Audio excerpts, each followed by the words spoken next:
I was originally in the sports industry and I graduated from Penn State for my undergrad. I was from there and I moved down to Nashville, Tennessee to pursue a career in sports. Ultimately, it fell through. And for me, that was kind of my saving grace. And being able to say, hey, you are perfect exactly as you are. And being able to learn that, that gives that inner confidence to be able to pursue those things. Hi, everyone. Welcome back to We Are Mentally United. Tonight, we have a very special guest for you, and we're very excited to start this conversation around wellness, mental health, the trading community.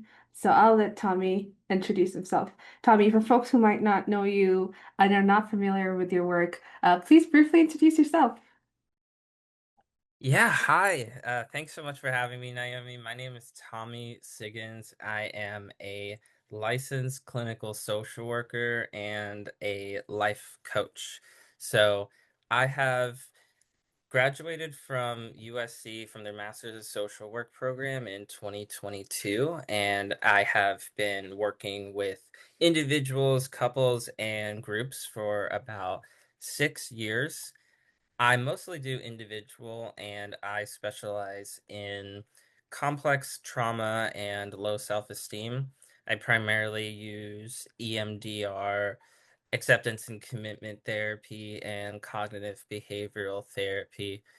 I usually work with young professionals up to people in their 40s, just helping people understand their childhood wounds better and how their past shaped them to who they are today, to be able to kind of identify some pain points that help them realize how their past pain is being projected into their present.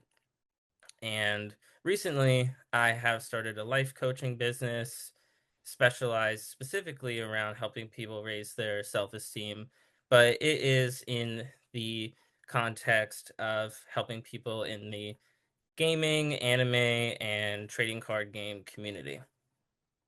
Wonderful. I'm so excited to dive deeper into that. What was sort of the inspiration that led you first into your work as a therapist? And then I also want to see like later on to do more of the coaching work. Were you always intrigued by this work? Was that something that came later on? So the coaching work definitely came later on.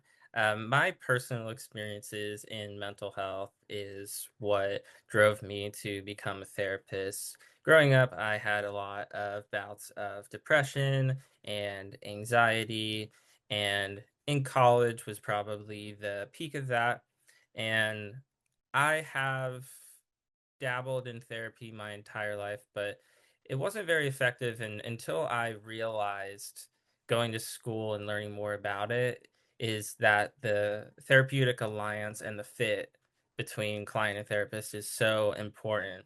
So after I graduated from college, I found a therapist that really did change my life. And we focused on primarily a lot of skill building, coping skills that I never really learned growing up, and I was able to bring them into my present life to be able to provide myself a lot of peace.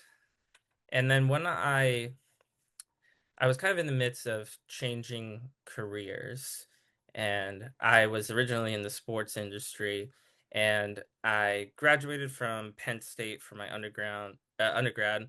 I was from there, and I moved down to Nashville, Tennessee to pursue a career in sports. Ultimately, it fell through, and for me, that was kind of my saving grace.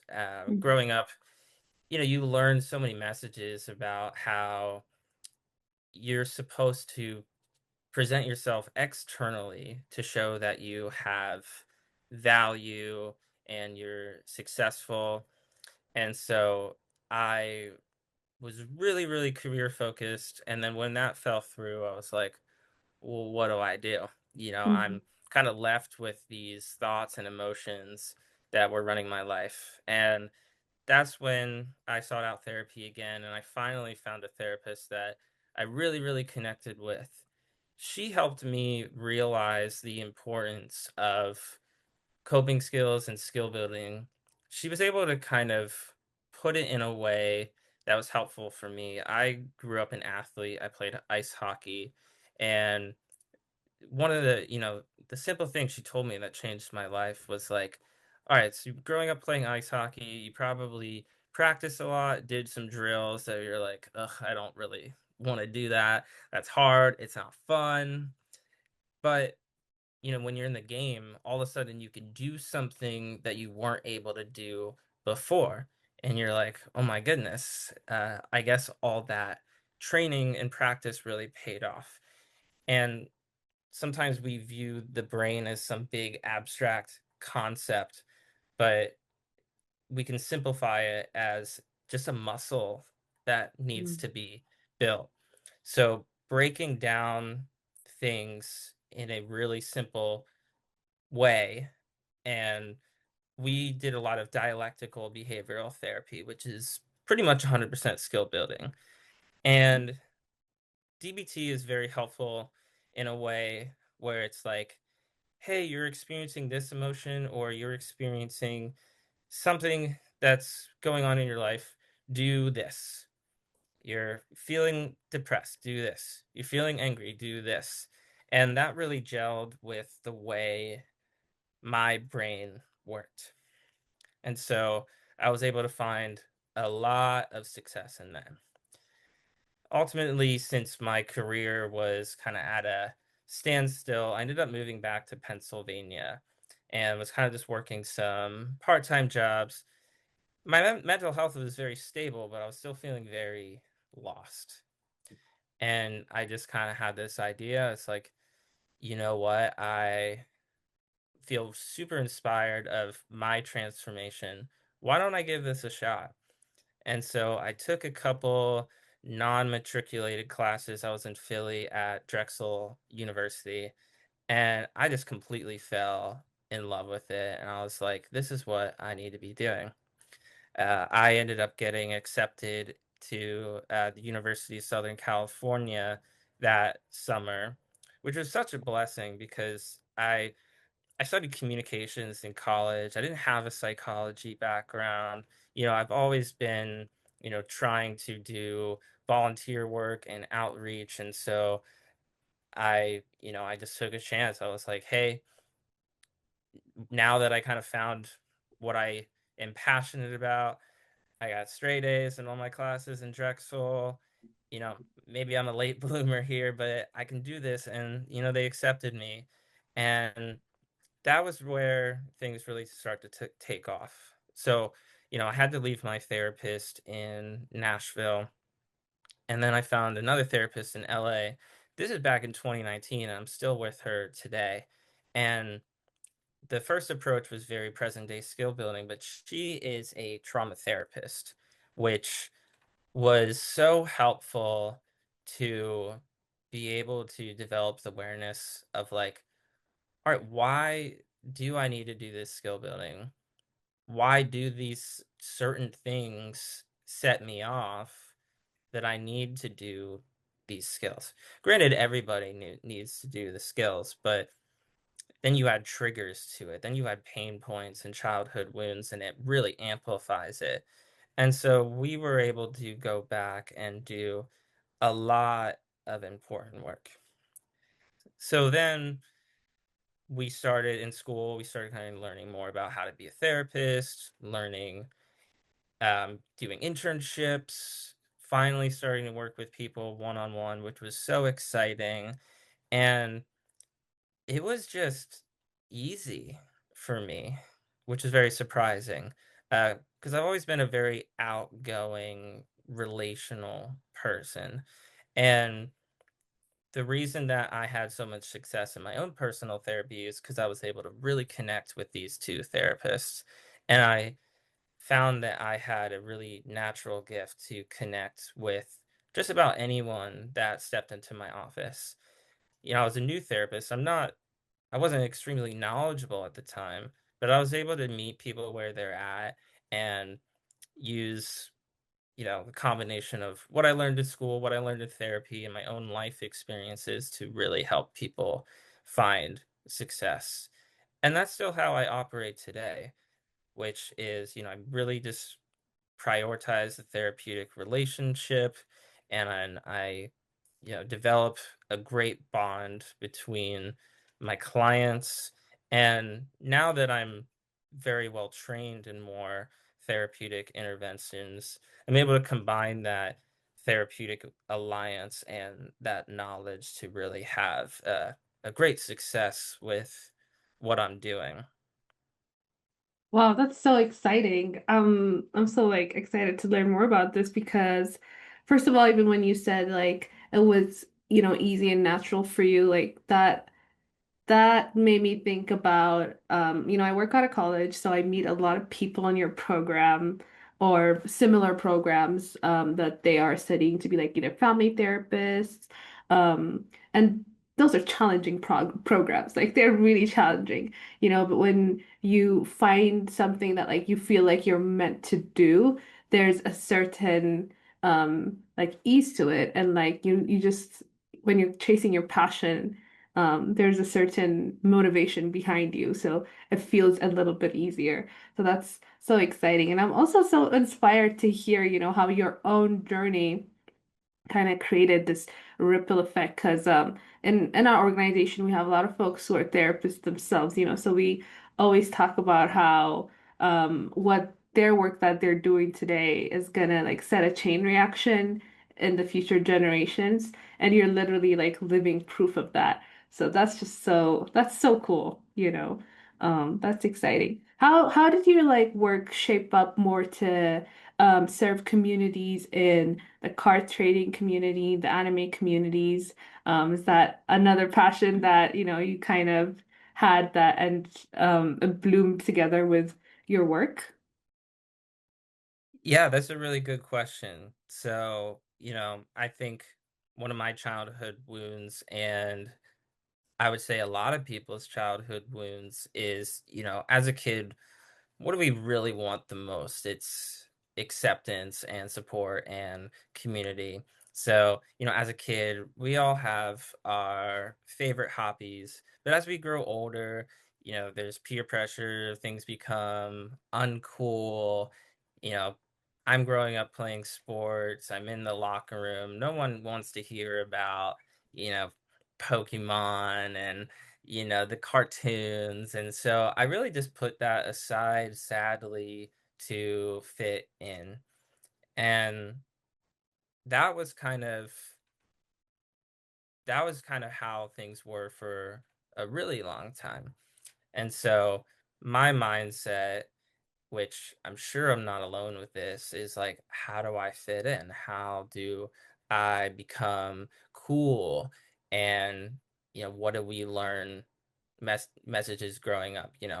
You want to have a romantic relationship to show, you want to have a good career, you want to have good grades. So that was my focus, but I was really doing it just to kind of mask how I was feeling and be able to show people that I am a productive member of society. And when I really started to do the deep inner healing trauma work from kind of neglecting myself my entire life, I started to learn that I am okay and I'm safe just showing up as me. And through I remember in 2016 when Pokemon Go came out, it's like the whole craze. Everybody loved it. Me and my friend would play in college, but I would do it in secret. I was like, I don't want my friends to know that I'm doing this. It's embarrassing, etc. And so I even put that aside. But when I was in grad school, I ended up, this is just um, fateful encounter.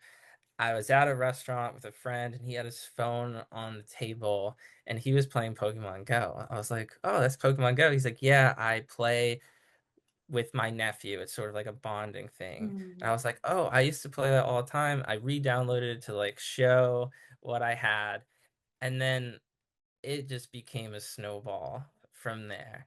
Um, it's been such a joy to be able to go back and like start over like I was 8 years old playing my Game Boy Advance in my parents' house. And, there's some melancholy there where I'm like, dang, I really wish that I would have kind of been around in this era. But really, it's just healed my inner child so much. Um, I'm definitely a type of person that has a personality where I get a little obsessive. I find something and I just run with it. And basically, I didn't have enough people to talk about my Pokemon obsession. So I started my Instagram account.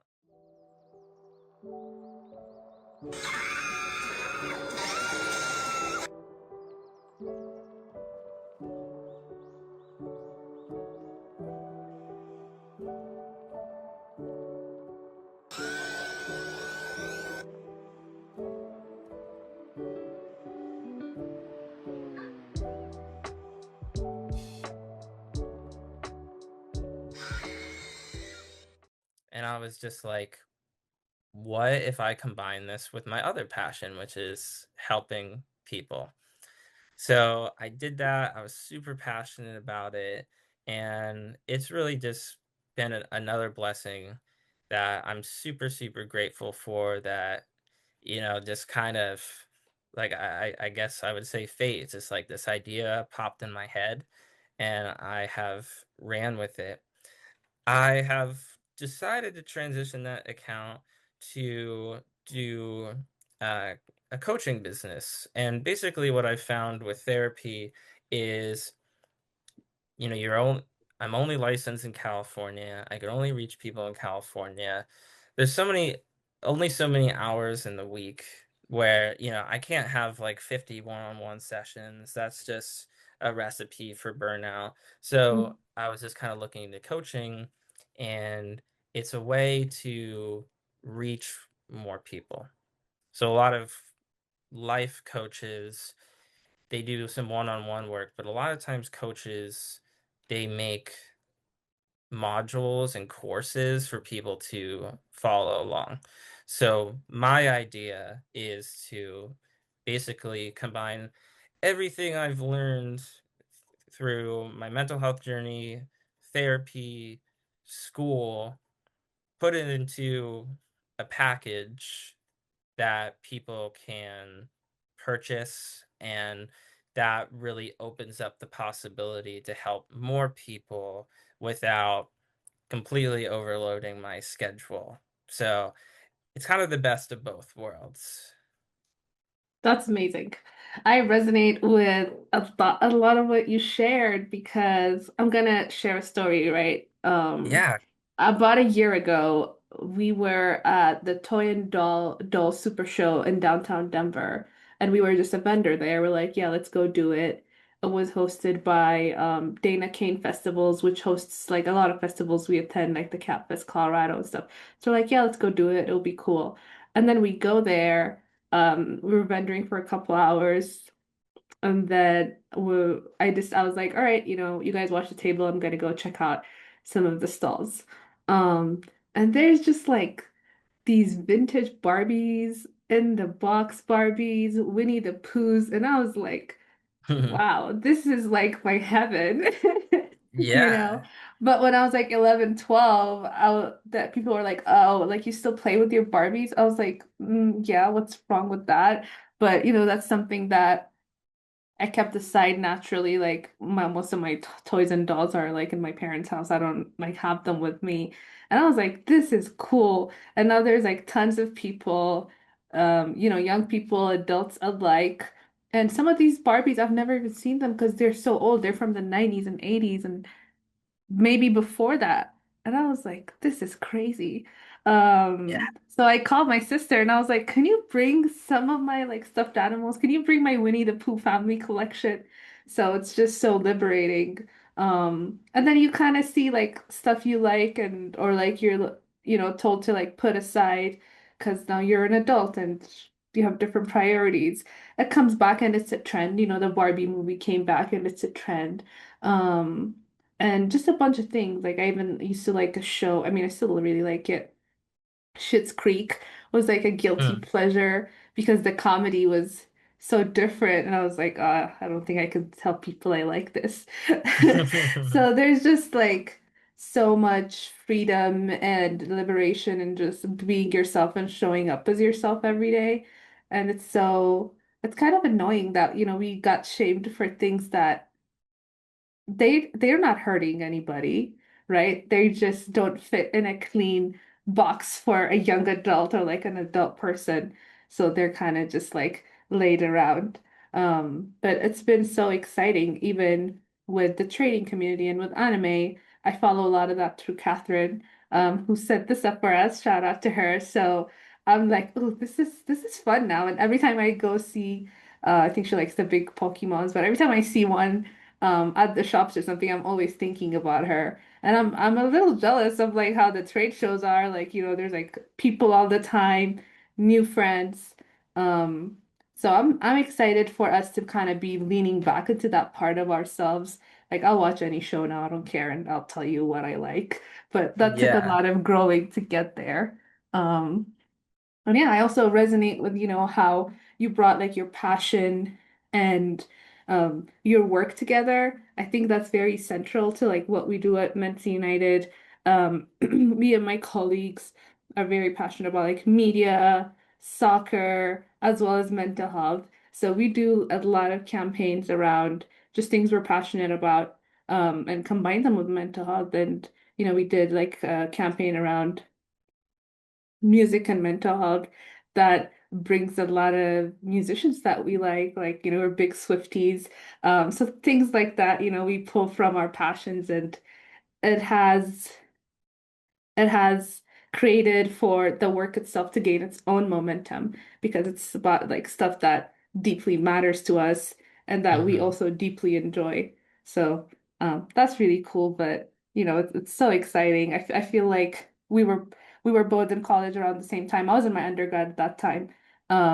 But to see how mental health deteriorated in that time, and now we're like picking up the pieces and doing this work to help other people is so exciting. I was a marketing um, student in undergrad, but by the time I graduated, I saw like a lot of students and how our mental health was being affected just by being asked to isolate for like 2020, 2021, during Hmm. the pandemic and everything.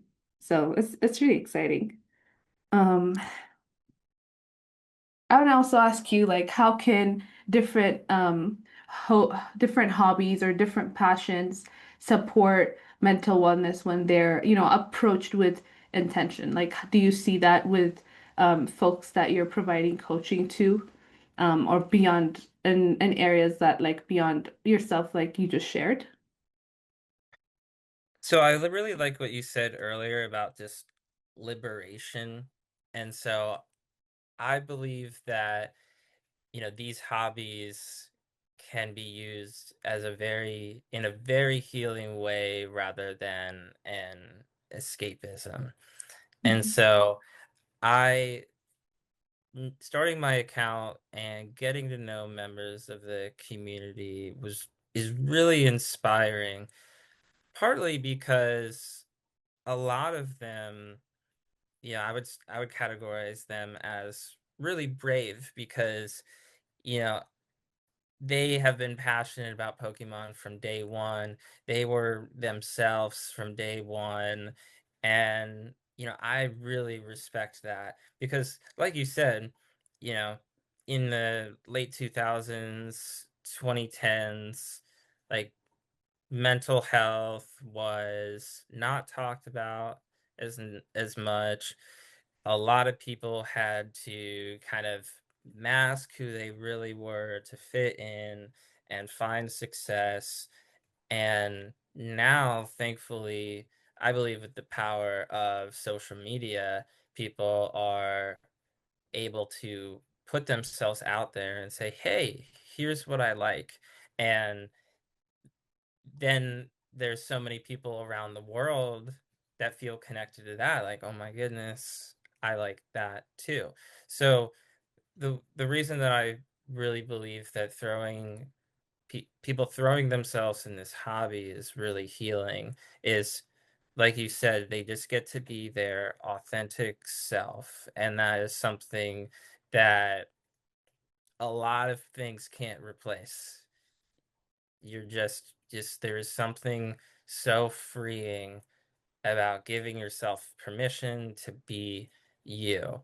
And my coaching business is still getting up and running, but that's one of the themes why I'm in my self-esteem course that I'm building is like, what are some of these harmful messages we learned from society, parents, teachers, coaches that is saying like, hey, you need to be doing better. And a lot of coaching programs are like, here's how to be better. But mine is really focused around, hey, you got your hobbies and passions. How can you just feel good enough where you're at? And when we feel good enough where we're at, then that actually makes it easier to be able to find success in other areas of life. So, Mhm.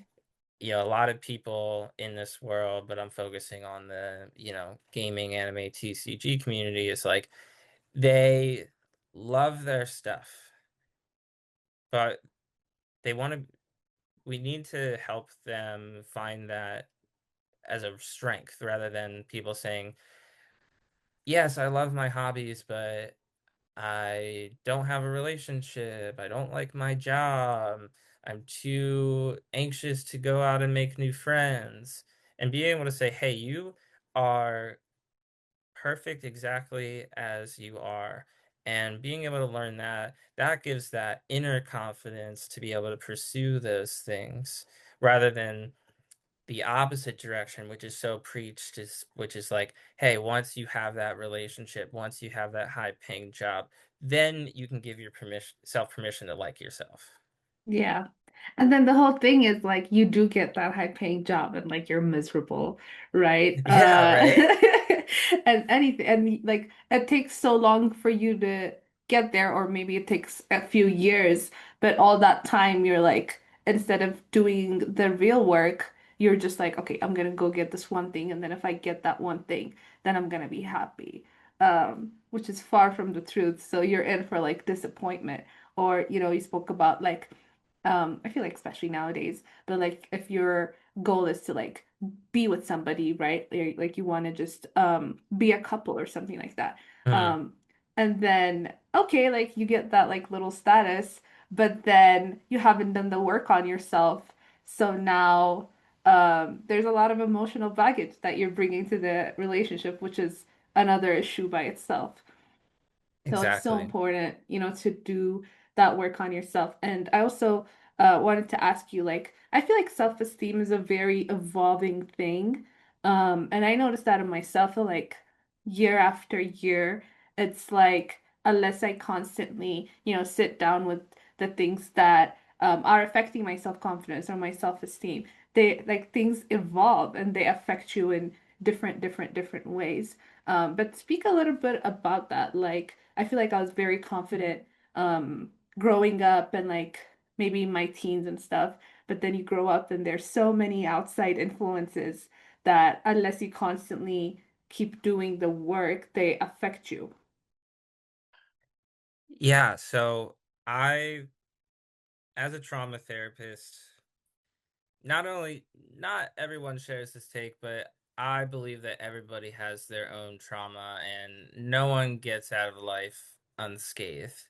So, I mean, if you look at the DSM and the official diagnosis of trauma, it's like you need to be going through some very high acute event to be able to be diagnosed with PTSD. But what trauma does, it not only affects the nervous system, but it changes your perception on a few things. How do you view yourself? how you view other people, and how you view the world in general. So, a lot of that stems from early childhood, but like you said, you could have a very supportive childhood and learn how to emotionally really regulate yourself. And then boom, like something comes out of nowhere in high school and college. Maybe your parents get divorced. Maybe you go through a really nasty breakup, or you fail out of college, whatever it is. And when we experience a wound, we go back to how we perceive ourselves, the world, and other people. We begin to develop, we tell ourselves a story.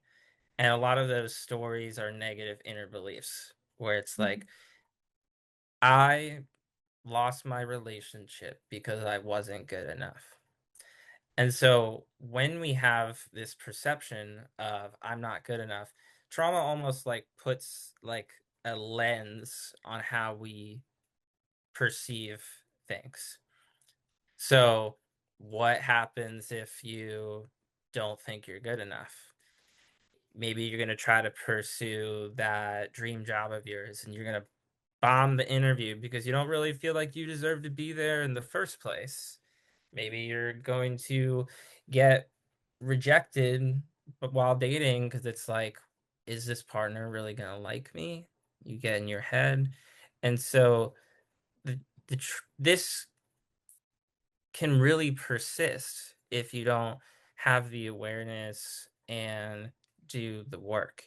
And so that's what I really focus on in therapy. It's like, okay, you pick you go back to those moments, and you not only just develop awareness to connect the dots, but you need to heal from that pain.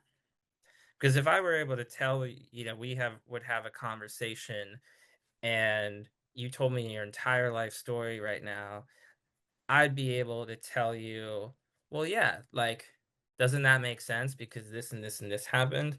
But that doesn't really solve anything. There's still so much pain there, which makes it how you show up today. And so, and I think like an example that I use is like, if you lost someone, like a relative passed away. If I was like, well, they're in a better place, you're not gonna be like, oh, well, okay, I feel so much better. I'm not sad anymore. You know? Mhm. So that's we have to focus on healing the inner feelings. Does that answer your question? Wonderful. Yeah, definitely. And that also made me think like about how in a fast-paced society that we live today, it's just if something happens, like how do people deal with it, right? It's just like you're just trying to get on to the next thing at that point, that the Mhm. healing part is really forgotten. And to expand on the example of like losing someone, it's like, yeah, do you cry about it? Like, are you sad for a weekend? Okay, and then like do you go back to your like regular life? Probably, like that's what most people do, right? Um, but then the healing process is like maybe forgotten for a lot of people. So that's something that you keep with you, and it's not going anywhere. Like you have to deal with it at some point. Mhm. It's just a matter of when do you deal with it and how bad does it need to get before you deal with it. Yeah, and you bring up a really good point. I mean, it's largely a systemic issue. Not only that we're taught, rub some dirt on it, get over it, but that's how society operates too. The world doesn't stop Mm-mm. for you. We live in a, capitalist society where it's like, all right, give you 2 days of bereavement now, like you have to come back and make us money. I read a really interesting book on grief called The Wild Edge of Sorrow by Francis Weller. And he really begins the book talking about how people in communities and societies used to grieve long ago. And, it's like in certain tribes, someone close to you passed away, they would almost like send you on a journey of solitude to really find yourself and heal from that. And then once you're ready to come back into the community, you're welcome back in open arms. That does Wow. not happen today. And grief largely isn't something that we we rely on people to heal because of the messages we're taught where it's like, all right, I got to deal with this on my own. I got to put on my happy face and keep living life. So it's a combination of being programmed that we have to do that and the society that we live in that doesn't stop to give people moments to heal. Hmm. Yeah, definitely. It's it's really tricky. I don't know. I see it in, the workplace. One of my colleagues was actually even having a conversation about that yesterday where they couldn't take leave from work when a grandparent passed away because the leaves that they had was only for like certain family members. I'm like, it doesn't work like that.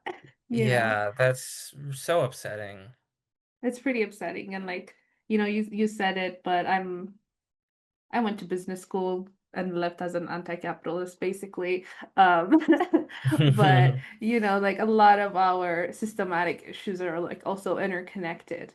And it's very tricky to get people to care about things that affect like human beings in a real way while we're just chasing the next best thing and like, business as usual has to go on. Even right now, we're practically in World War III and like it's business as usual everywhere. And there's just no for the most part, there's no way for us to like sit down and process those things. And we're pretty Yeah. much in isolation, um, thinking about them or processing them or learning about them. So yeah, that's something that affects a lot of us. Do you see that whenever you're like at trading shows or when there's a new drop and everyone gets together? Like, how does that bring people together? What kind of energies are there? Like, what kind of support systems are there in that community? It's just excitement that I see and passion, which really ignites me. I haven't had the privilege of going to too many events, but I see it all over my account where, you know, everyone has made such good friends with each other. Someone's opening a Pokemon pack and like gets a good card, and everyone's like, "Wow, congrats! I'm so happy for you." And you know that just really helps. It's not like I said before, I don't think it is an escape of the reality of the world we live in, but it's being able to access a part of ourselves that we really need to take care of, and community helps really nourish and nurture that part as well. Because if we take the perspective of like, okay, cool, I pulled this really expensive Charizard out of the pack, but that doesn't contribute to world peace, then we're just going to continue to suffer. I like to explain to my clients where it's like, okay, let's say X happened and it was really sad.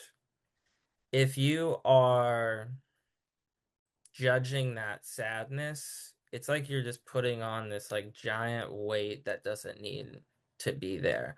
So if you are able to really immerse yourself in fun and play and be mindful, it's not a distraction, it's a nourishment. Yeah, definitely. And even like, being guilty about feeling a certain feeling or like being sad about something because maybe on a larger scale, it's not that sad to people, but for you, it like um it's hurtful. And that reminded me of there's an example, but basically like if you like lose something, like something that you own, there are certain feelings that are like associated with things you own, like they're part of like your identity. You might feel Mhm. bad for like losing something, you're like, and then you might feel bad that you feel bad that you lost something when people are like, losing their livelihoods, but actually things we own are like tied to our identity. And you might Yeah. not be aware of that. Like I know that because I study that, but it's just so interesting. Like human beings are such layered creatures so that it's not things that work for everyone or like are the norm are not gonna work for everybody else. So, Yeah. even that part of not feeling a certain way about the emotions that we're feeling and just allowing ourselves to feel that way. It's a pretty big lesson, I would agree. Yeah, I really think that, you know, like you were saying about just the state of the world, that what is in our control is on an individual level. I'd say Mhm. as a person immersed in hobbies, how can I do things to take care of myself? And as a someone in the healing community, it's more about how can I help these people support themselves. And we do get, programmed in a way. I have so many clients that have come through my door that have these problems that are really severe. They're really struggling and they're like, I shouldn't be feeling this way because other people have it worse. Yeah, And no. it it's really upsetting. It's like your feelings matter just as much as everyone else's. So, yes, it would be nice to be able to have an impact where we can change the entire state of the world, but that can also happen one person at a time. Yeah, 100%. And I mean, I think the system thrives when we feel defeated. So I, Mhm. I like to remind people that like your joy is a form of like resistance by itself. So it's really Yeah. important to take care of yourself. And when you said that about like don't don't feel that way because other people have it worse. I feel like that's a message a lot of people grew up hearing, like Mhm. especially with millennials and Gen X. That's definitely something that their family said to them outright. So it's now it's internalized, and then you find yourself repeating those same words.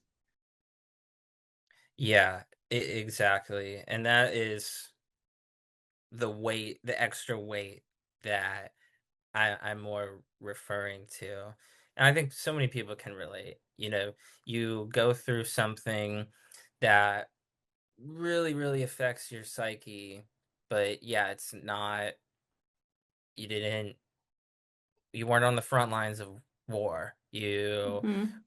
maybe didn't get, like, assaulted or have a near death experience, and then because of those societal messages, we are like, "Why do I care so much? Why do I feel that way?" And that frustration only makes it worse.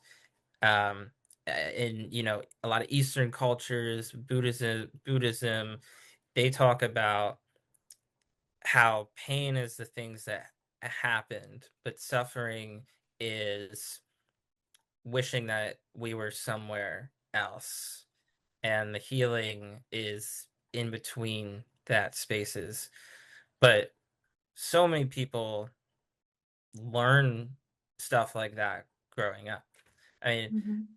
I'm hopeful for the future because people like us, adults learning more about this stuff, doing the work, they're gonna start having families, having children, passing that on. If we go back in time, it's like our grandparents, like, was emotional intelligence really even a thing?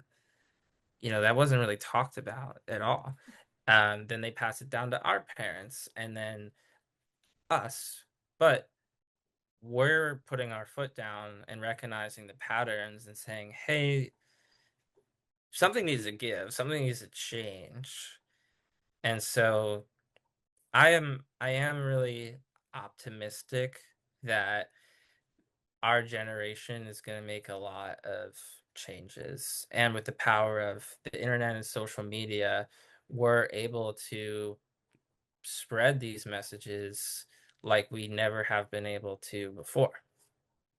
Yeah, definitely. The double-edged sword of social media is like the Yeah. good side is, people like us can have a platform and reach so many people that we would otherwise not have been able to. And, other people also spreading wonderful messages can utilize their platform. Um, and that's exciting that you said that, you have hope in our generation to go do that. Like, I hear a lot of people saying that. So it makes me feel really good, especially because of, how other generations like boomers speak about us. But it's exciting to, hear that I will you have. say that, I'm coming from a position of privilege. I'm a straight white male. I don't have to scratch and claw to pay my bills. And so it's a lot easier for me to say that. And I also just think that a lot of times things are so out of our control that the only choice we have is to be able to decide if we want to think things are hopeless or things are gonna get better. Yeah, that's so true.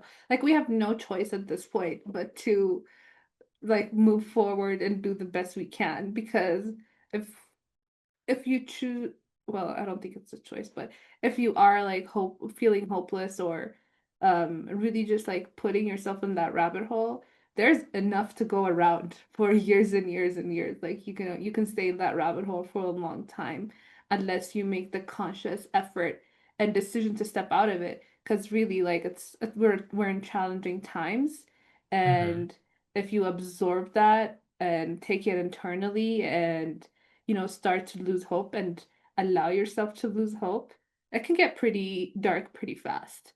So we're almost at like a crossroad where we're like, we have to try our best and we have to be hopeful about the future, and about our own lives. So that's really exciting. What would be a piece of advice you would give folks, like if they could do one thing a day or like just one thing in general to progressively improve their self-worth? What is something actionable that they could do? Give yourself permission to take care of yourself. You are not being selfish. You're filling your cup, which gives people, you gives yourself the ability to lend to others. If you're taking care of yourself, you're in a good mood, you're feeling hopeful. That's how we pay it forward and reach our hands out to the people who feel hopeless. So, I think that we also get messages in society that that is selfish.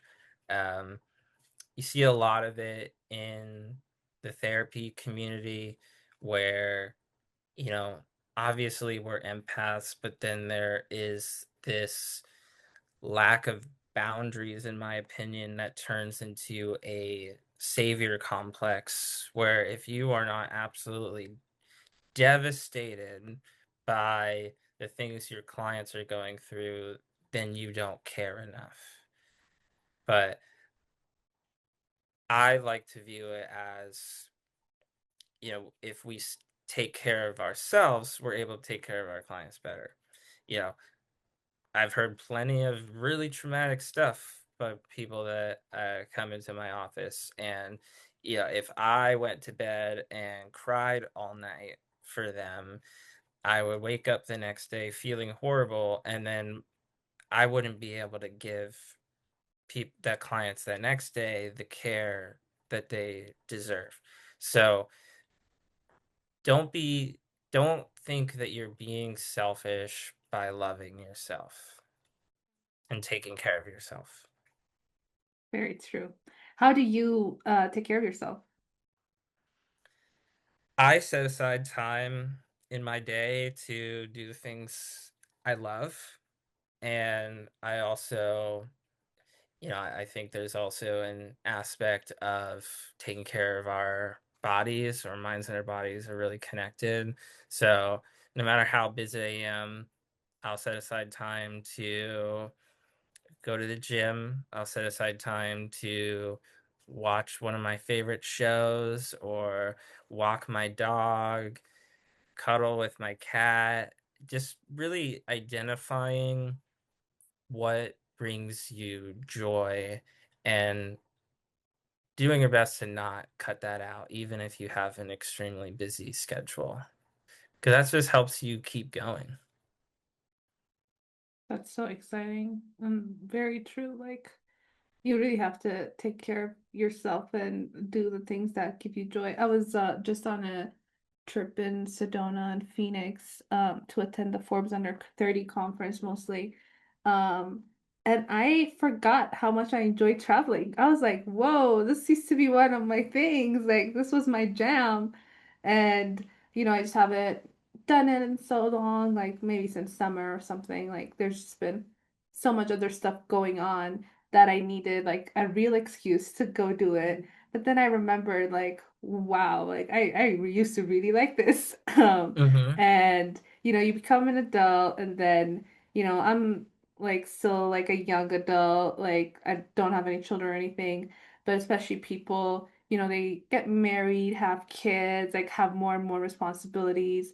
You have pets and then you go to work, you probably have another job by that point. Um, you kind of lose yourself in the adulting of it all. And I think maybe because we're both early in our adulting careers, we're Mhm. able to kind of see that right away. But 20 years, 30 years down the line, you can really get lost in it, and really like start to lose yourself. So it's really important to remember who you are and to find out who you are. So that's really exciting. I also want to ask you, I have a couple colleagues who are in the TCG community, and the question that they had was like, how can mental health advocates in that community um, like amplify their message, or what's an advice that you might have for them? So, I see so many accounts on Instagram that, they're not mental health providers, they're just ordinary people with jobs that aren't related to that, but they spread positivity. And that's, I think we have a responsibility to do that. And so I would say to people in the trading card game community that want to make an impact, just be kind. It's really, but be kind to your strengths. People use Pokemon as a way to be kind. They will give cards to their friends or to people that are less fortunate.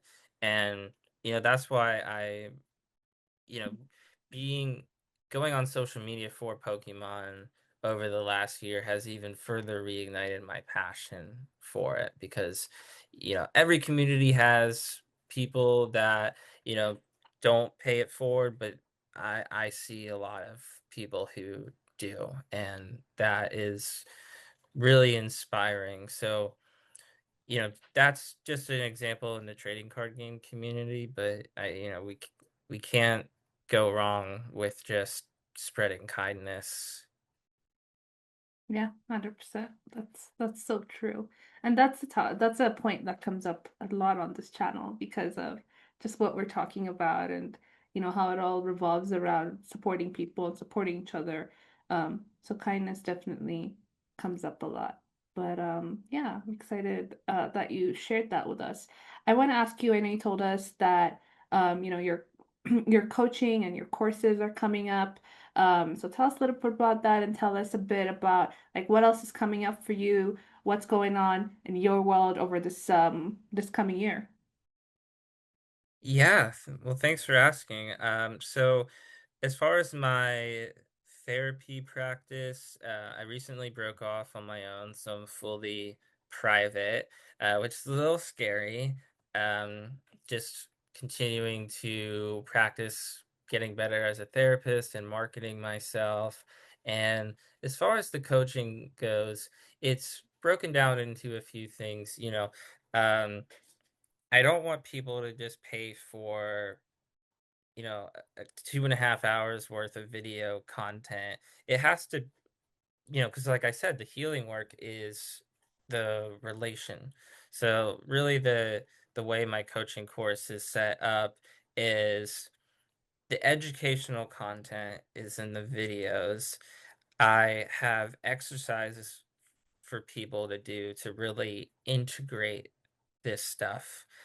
I am building a community, whether it's probably going to do a Discord server for everybody who is in the course to be able to support each other. And then I'm going to do like weekly live Zoom calls to help people with further integration to build that relationship. Um, things like, hey, Tommy, I watched this video. I'm a little confused about it. Or like, hey, this is going on in my life.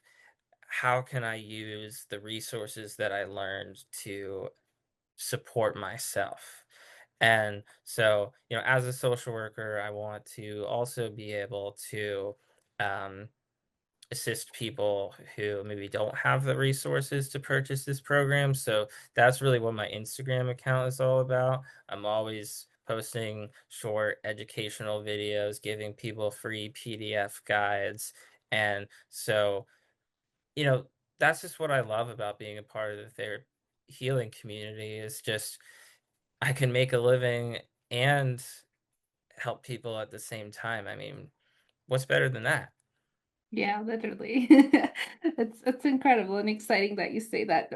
Again, since we're in a capitalistic society, like, that's a thought that kind of gets lost that you can make a living and, help people like actually and support also people who might not be able to afford all the services, especially when it comes to mental health and wellness. Because there are a lot of families that might not be able to afford, like, say, a session for themselves every week. Like, they have families, they have young children that they have to support. So that's probably like one of their less prioritized things. So it's important for us, like while we're supporting ourselves and making a living, to consider those communities as well. Yeah, 100%. And the reason, that is also like an ethical duty as a social worker. And I feel so blessed that I went down this social work path. Is also one of those fate things. It was completely on accident because the therapist I had in Nashville that changed my life was a social worker. I didn't even know like what those credentials meant.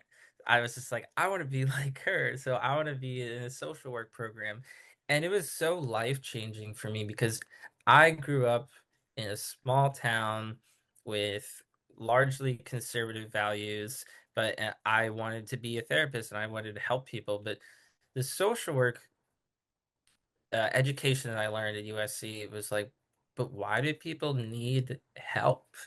Mhm. Um, also going from a small town in Pennsylvania to South Central Los Angeles, it really opens up your eyes to, wow, there's a lot of people with their basic needs not being met.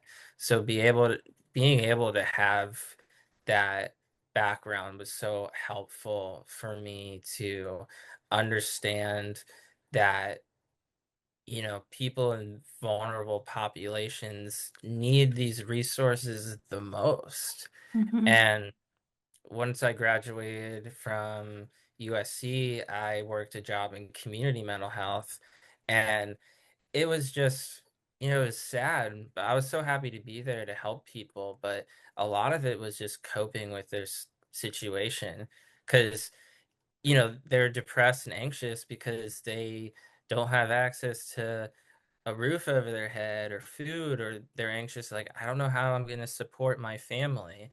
And so you can't be like, oh, well, here's how to replace a negative thought with a positive one. Like, that doesn't do anything. So it's all comes down to a systemic thing, which largely what's going on in the political landscape is like we're trying to leave these people behind, which is so sad. And these are the people that need the resources the most. So I'm more than happy, and I think it's our duty as a person in a position of privilege is to be able to help people in these populations. That's why I love what you guys are doing too.